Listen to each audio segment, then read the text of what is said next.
Breaking news చూస్తున్న AP liquor scam కేసులో కీలక మలుపు చోటు చేసుకుంది. A40గా ఉన్న వరుణ్ ఇచ్చిన సమాచారంతో ఈ రోజు తెల్లవారుజామున హైదరాబాద్ లో సిట్ అధికారులు దాడులు నిర్వహించారు. ఈ కేసులో ఏవన్గా ఉన్న రాజ్ కేశరెడ్డి ఆదేశాలతో వరుణ్ చాణక్య 12 పెట్టెలలో 11 కోట్లు దాచి ఉన్నట్లుగా అంగీకరించారు. 2024 జూన్లో ఈ మొత్తం దాచినట్లుగా అధికారులు పేర్కొన్నారు. శంషాబాద్ మండలంలోని కాచారం ఫామ్ హౌస్ లో సిట్ దాడులు చేసి 11 కోట్ల నగదును స్వాధీనం చేసుకున్నారు. ఈ గెస్ట్ హౌస్ సులోచన ఫార్మ్స్ ఇక ప్రొఫెసర్ తగల బాలరెడ్డి పేరు మీద ఉన్నట్లుగా సెట్ అధికారులు గుర్తించారు.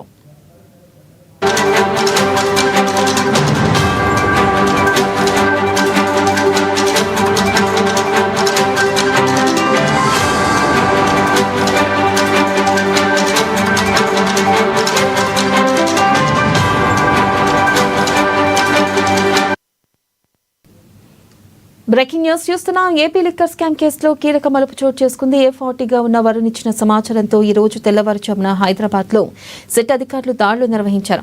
ఈ కేసులో ఏవన్గా ఉన్న రాజ్ కేశరెడ్డి ఆదేశాలతో వరుణ్ చాణక్య 12 పెట్టెలలో 11 కోట్లు దాచినట్లుగా అంగీకరించారు.